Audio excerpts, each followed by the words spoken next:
Hello and a warm welcome to Federal special program Capital Beat. Today was the last day of the first phase of campaigning in Jharkhand, and this campaign has got over. But who holds the advantage? No one knows at this point of time. And adding to this confusion, of course, is a survey which has been conducted by Mattress. And Mattress has given about 45 to 50 seats to NDA in Jharkhand and about 18 to 25 seats to India bloc in Jharkhand. But the big questions that who actually holds the advantage on the ground, how potential is the factor of infiltration, what is the impact of Kalpana Soren? Will BJP succeed in wooing the tribal voters? And has Champai Soren done that job for BJP successfully? All these are questions to be pondered over. But the first phase of campaigning, which has just ended, there you will have the the polling on 13th of November for 43 seats. And the second phase will be for the remaining 38 seats, which will be on November 20th. So let's get straight into the discussion. Joining me now is Manoj Prasad, who's the editor-in-chief of Jharkhand State News. He's also been a columnist with the Indian Express. Thank you so much for joining, Manoj. We have Suman Srivastava, who's a veteran journalist and political commentator. Thank you so much for joining. We have Siddharth Sharma, independent media analyst. Thank you so much for joining. And we have Puneet Nicholas Yadav, senior editor with The Federal. Thanks so much, Puneet, for joining. And I'll begin with Manoj Prasad. Two things have happened today that is very I have taken note of. First is that Lalu Prasad Yadav, who was not well physically, health-wise, was there in Koderma and he was basically campaigning for his party, Rashtriya Janata Dal. And Govinda, another Bollywood star, who was basically campaigning for the BJP there in some three constituencies where West Bengal residents, Bengali-speaking residents, outnumber the others. So two things have happened, and now the campaign is going to go start door to door. If you ask me the question, what do you think about going to happen there in the election results and all? To my mind, it's very difficult to predict because it's a very tough fight going on in most of the constituencies, and making prediction right now is very, very difficult. Let me come to Suman Srivastava. Suman, who do you think? Do you think that it's a very tough battle to predict, as what Manoj is saying? And what do you think have been the potential factors? And have there been takers for the BJP's narrative of infiltrators coming in? को लेके गए.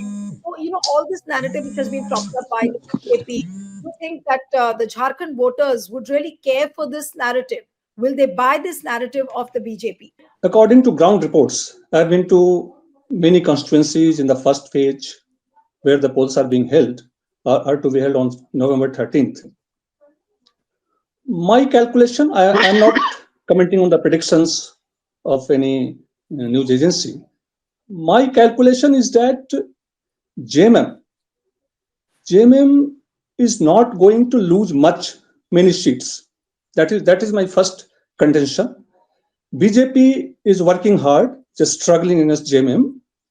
My prediction or my analysis is that Congress is not going to repeat its 2019 performance. It is not going to hold that 16 or 17 seats it got in 2019. So my calculation is that the Congress is going to bring down this Jharkhand India bloc number down, and that is the main I think advantage for the BJP NDA alliance. So given the efforts put by the senior BJP leaders and whatever they can do to wrest power in Jharkhand, they have done. Right or wrong, they have put aside all their principles. So they have done everything to get back the power. And I think they have succeeded to some extent. So my prediction and my analysis that NDA is definitely in an advantageous position. First, that they have done the sheet sharing very smoothly. the vote that was split in 2019, that vote, NDA vote, is not going to split. And second, the India bloc member at Congress is not going to repeat its 2019 performance. JMM is not going to suffer uh, so many seats. They had got the maximum 30 seats. It will certainly come down, but not, I think it will come around 20 to 25 seats, not above that. So at this point of time, I can say that NDA is definitely in an advantageous position. Okay, so you're saying that NDA is an advantageous position. Puneet, I'll come to you now. Puneet also has been tracking Jharkhand very, very closely. What do you think have been the potential factors, Puneet, and also the contribution of Soren, Hemant Soren, and the big questions like that will BJP succeed in wooing the tribal voters, and as that job being done by Champai Soren? Nilu, I broadly agree with what the previous speaker was saying. In my assessment too, Jharkhand, of course, could go down the wire, but I do see uh, an edge to the NDA in the state. And the reasons are the same as outlined by the previous speaker. I think the Congress is the weak link in the alliance in Jharkhand. And I mean, if you look at their campaign also, and you mentioned how Hemant Soren and Kalpana Soren have campaigned, and even previously, when we had a discussion on Jharkhand, I had pointed out how the Congress's central leadership has practically gone missing from the Jharkhand campaign. Uh, After that discussion, which we had for the federal, of course, Rahul has addressed a total of 4 rallies in Jharkhand, two on one day, two on another day, and then he was back in Wayanad. uh, and there's not a lot of campaigning that the Congress bigwigs have done in Jharkhand. Uh, the Congress president, Mr. Mallikarjun Kharge, also addressed a few rallies and a couple of press conferences. Their candidates also have been, they've got 16 sitting MLAs. There's heavy anti-incumbency against a lot of them. And it's something that the Congress High Command was very well aware of. There were repeated requests made to the Congress High Command to change candidates in several of those constituencies. That was not done. And so naturally, it's the Congress that is sort of pulling that alliance down. Now, with regard to the tribal vote, I do not see a very huge shift away from the JMM to the BJP, although there will be a split because you see, in a sense, the JMM in 2019 had maxed its performance in the tribal areas. So it's very difficult to retain that entire hold, in its entirety, that to retain that hold in its entirety this time around. So there will be a few losses there for the JMM. I do not really see Champai Soren as a huge factor, personally. Yes, I mean for optics, there may have been some damage to the JMM, but then Mr. Prasad, since he's there in the state, would be able to tell you better. But from what I've been hearing, the other day there was a clip that went viral, and a lot of my contacts from Jharkhand shared it with me. It was almost like every 30 seconds I was receiving that clip from one or the other contact I have in Jharkhand, and it went on for hours, which was of Mr. Amit Shah addressing a rally where there were candidates of the BJP. Among those candidates, there was Mr. Champai Soren and Mr. Babalal Soren, his Champai Soren's son. And Mr. Amit Shah is heard saying, "Champai, oh Champai, samne aao," and then Babulal samne aake khade ho, things like that.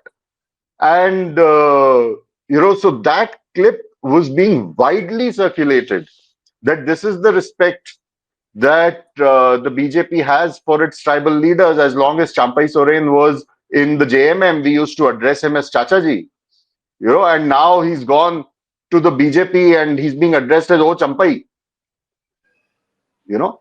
So, I mean, so that's not really, I don't think, I'm not saying that the Champai impact will reduce because of this one clip, but overall, because in the tribal dominated areas of Jharkhand, the tribal population at least sees Hemant Soren, sees the JMM as their voice in politics, not the BJP under the current circumstances. There will be a split because, to some extent, because of this, very polarizing rhetoric that the BJP is peddling with its infiltration and घुसपैठिया and बेटी लेके भाग जाएंगे, बेटी छीन जाएंगे, roti छीन लेंगे, बेटी छीन लेंगे, that kind of talk which the Prime Minister downwards, everyone in the BJP is peddling. But I don't see a very, very huge shift. I think they've gained a little. But to conclude, I'll just point out one thing. You see, it's ultimately an alliance that is contesting. So there are, there are 30 odd seats out of 81 on which the Congress really had to pull its weight. On the remaining, you had the JMM, you had, a handful of seats between the RJD and the smaller parties. An alliance needs to work with cohesion. You cannot have, the Congress should not have pushed a situation where a Hemant Soren and a Kalpana Soren is not only responsible for his own party, but is also being held responsible for the Congress's campaign. Yes. The poor husband and wife duo have to do the heavy lifting for the Congress in Jharkhand, because the Congress's own leaders have, done a missing act. So all, all kind of pieces of that alliance haven't aligned together for a very cohesive and a very effective campaign, is what my understanding is. And you can clearly see that, when you see the joint, sort of common minimum program or common guarantees that the India bloc announced that morning, and this was a couple of days back. And at that point in time, many in the JMM who I was talking to were complaining bitterly about how, it takes time for a manifesto promise to percolate down to the ground. And the JMM is not being able to make its announcement because the Congress is dilly-dally. And then eventually they made 7 promises. In a state like Jharkhand, their announcements did not even mention the 3 words that are very key, very endemic to Jharkhand's politics: Jal, Jangal, Zameen. Those 7 guarantees make no mention of Jal, Jangal. And just that morning, these 7 guarantees were announced in the evening. That morning, Hemant Soren had, and through that day, when Hemant Soren was campaigning, he was talking extensively on land rights. He was talking extensively on Gaon ki Zameen, Gaon mein. None of that made it to the 7 joint guarantees. And eventually, the JMM's own manifesto, which had to be announced long back, was announced much later, because the Congress was sitting and, doing their own thing, that, okay, we'll get back to you, we'll tell you where we stand and all of that. So I think that's kind of had a very negative impact on the campaign. Right. No, but as what you were explaining, Puneet, that there has been a lack of cohesion, all the heavy lifting has been done by JMM, the husband-wife duo. So, Siddharth, I really want to understand from you that if the India bloc has not been able to put up a well-designed campaign, so has polarization really worked for BJP, or seemingly is working for BJP? Yeah, first things first, pollsters have a tendency to tread where even angels fear to tread. Uh, few months ago, Lok Sabha elections, the pollsters were saying 400 par, BJP came down to 200 par. Just a few days ago, the entire US mainstream media was saying Kamala Harris is going to win. She lost badly. So I think pollsters, I agree with Manojji that pollsters enter into some areas without. I'm not going to comment on their expertise, but that really is not a very good sampling process, and that doesn't give a very good picture. Now, second point. When Puneet Bhai says that opinion polls or exit polls or these kind of polls are not supposed to be aired before an election, and yet if you are saying that mainstream media is airing it, I think that shows that BJP is defensive here. BJP is a little bit worried, and that is why it is trying to create that kind of hawa. That is, I don't think that mainstream media channels do not know what is legal and what is illegal, what is right and what is wrong. They know it, but there might have been some kind of pressure from the BJP to come out with these kind of things so that the hawa is in their favor. And why am I saying so? Because there is a context.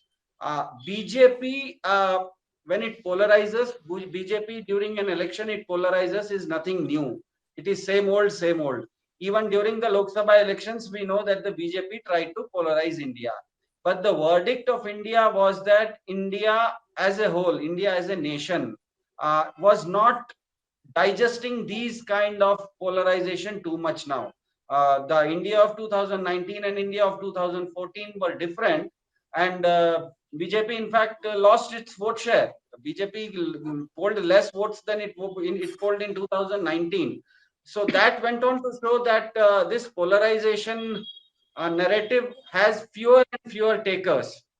Having said that, knowing this full fact, if yet BJP in subsequent elections like Haryana or right now in Maharashtra and Jharkhand are pushing the polarization agenda, that basically means that BJP is just trying to salvage its own core vote bank. It is not trying to add on to anything else. It is not trying to add on new votes. It is trying to salvage or arrest the fall and hold on to its core vote bank, and that is the core vote bank that BJP is trying to address here. On the other side, um, I agree when Puneet Bhai says that there have been a lot of problems with the India Alliance parties. But one thing that has come across very clearly is that with BJP, it is telling the same old stale polarization narrative, whereas JMM, even though it is a party, it's a regional party of a political family, but the way Kalpana Soren has been projected, the way Kalpana Soren has gone on to campaign, the way Kalpana Soren has been received enthusiastically by the voters, it goes on to show that Jharkhand wants, Kalpana Soren has some kind of X factor, or you can say there is a fresh wind here. So having said these two things, I think uh, Jharkhand Mukti Morcha will still come across as the single largest party in these elections. Uh, whether I also accept that Congress maybe is going to win lesser number of seats than last time, but I think Jharkhand Mukti Morcha, when it comes across as the single largest party, it will add to its tally than last time, and I think it will be the India Alliance which will be forming the government in Jharkhand. That is how I see it. I don't see this polarization narrative. I think BJP is selling the same old stale story because it knows that uh, it is just trying to arrest its the falling vote bank. Okay, I now think I some made my point. right. So for some brief comments now, because this is the last round of questions I'm coming for. Manoj, I'll come to you now. What happens to this dynasty politics? Because uh, Kalpana Soren might have attraction on the ground, but then the same BJP would accuse Hemant Soren of putting up his family, and the entire dynasty seems to be campaigning. Now, what happens to that narrative? Has BJP been able to puncture this? BJP cannot puncture it because BJP is involved in promoting this dynasty politics. there are 4 ex-CMs in Jharkhand who have put up their relatives or wives in the elections. Madhu Koda's wife is contesting from this Kolhan area. Jamshedpur mein east or west, I don't know the wife. What do you call one daughter-in-law of West, East. Yeah. Raghuvar Das, governor of West Bengal, is contesting the election. Then in Kolhan, another Arjun Munda's wife is Meera Munda contesting from that particular constituency. Another one is there. I'm forgetting the name of the BJP itself has put up candidates from the families of these chief ministers. So on what basis BJP will be able to raise this issue? I do not think that is going to be that. Let us try to understand things in the perspective in which I basically try to take note of these particular elections. See, elections are being held after 5 years. If after 5 years, before also elections have taken place, it has been going on for years and years. Every time elections take place, the agenda actually of the BJP or the ruling dispensation, actually they pick up the issue to mobilize votes. So right after independence of the country, we know very well that political parties and their leaders, they're professional politicians who know how to mobilize votes. First, remember when they used language. First, when Andhra was actually, sorry, Tamil Nadu was bifurcated and Karnataka was created, the language was used. Then again, they started using caste. And vis-a-vis, you find that again the religion came into the picture. The religion was used to mobilize votes. Now the whole thing has shifted here. Here, the problem is again Ghuspetia. Ghuspetia has been picked up by the BJP only after these media people actually made this actually an issue all. And that is there, the ground root is a big problem there in many constituencies in Santal Pargana, no doubt about that. But they have picked it up because it suits them. To my mind, every time you think they basically bother about mobilizing votes. But beyond that, what is there? You have to basically bother about the people, the development of the state, development of the region, development of people. Right. I'm asking you, Neelu, we should try to understand this in this particular reality. Jharkhand, we know, is a home of tribals, basically. Right since 56 or before that, there's the land of tribals. What problems they have been facing? They have been facing huge problem. They talk about kya bolte hain, jal, jangal, jameen. True, this is a very massive issue. But in this election, what did they do about it? Nothing. Second problem, that ever since independence, these tribals have been facing a huge problem about joblessness. What do they do for this? They go to metros, they go to Bombay, Madras, other places to seek jobs, and they do jobs there. They're called laborers. They go to Kashmir, they got killed. Any political party has any political party talked about containing this problem of migration of laborers? No.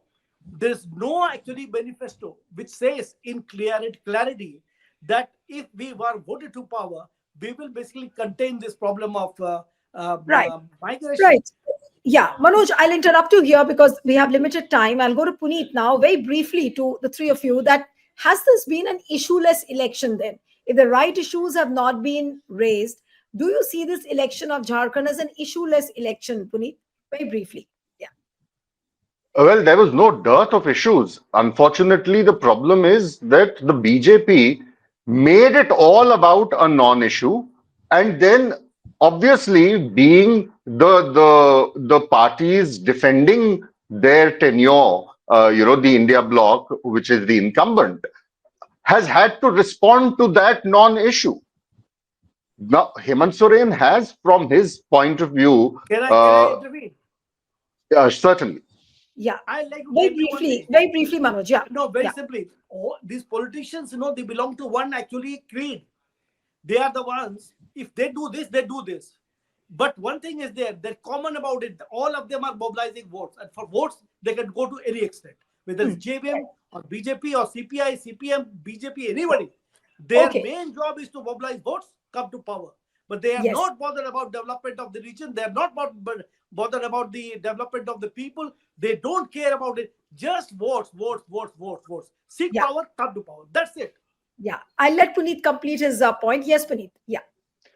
So, as I was saying, that the JMM side, there were certain things which should have gained a lot more space, a lot more headline space, news space than it eventually did because of this whole Ghuspetia thing. Whether it is the Abu Awas, whether it is the issue of employment generation, whether it is the Gaon ki Zameen Gaon mein, all those things which the JMM spoke about kind of took a backseat because of the kind of campaign that the BJP built. So, to to a lot of us, it may seem that this is a election without an issue. But the point is that there was no dearth of issues. But then it's the failure of the political brass, whether the opposition or the ruling side, to actually talk issues. Right. They've spoken, as Manojji rightly pointed out, they've spoken of issues which suit their narratives or which defend their position, and not necessarily which speak of the people. I'll come for the concluding comments now to Siddharth and Sumanji. Siddharth, what would you really say to the entire campaign now, at least for the first phase? Yeah. Yeah, I'll be very brief here. There is a simple theory, universal theory, that the farther the distance between a policy maker and its beneficiary, the lower is the quality of the delivery. I think that's why Article 1 of India states that India is a union of states. I think that is why people, when they vote for power somewhere nearby. And regional parties are the closest to the voters. I think that is what is going to happen in Jharkhand. All right. Sumanji, what would you really say now that is Modi the main, the puller of the elections in Jharkhand as far as NDA is concerned? Yes, I think every party is trying to polarize votes in its own favor. If the BJP is trying to polarize Hindus against Muslims, similarly, JMM India bloc is trying to polarize tribals and Muslims against the BJP. So everybody is mobilizing votes according to their own sets of principles. So it can't be said that the BJP can't be blamed only for polarizing votes. Every party is polarizing votes according to its own principles. So certainly, Modi is the factor in the BJP. On the other hand, Kalpana Soren and Hemant Soren are certainly the factors in the India bloc. Nobody else. That's why, if the JMM is able to consolidate its tribal and Muslim votes, it will stay in power. If there's a fragmentation in this vote bank, certainly BJP will have an advantage. All right. All right. So the campaign for the first phase is over, and now the polling is on 13th November. So all eyes would be on how the polling happens and what happens, of course, on 23rd of November. We'll have to end it here. Thank you so much, Manoj Prasad, Suman Srivastav, Siddharth Sharma, Puneet. Thank you so much for joining. And one appeal to the viewers who are watching this discussion: subscribe to our channel, send us a feedback, and stay tuned to the Federal.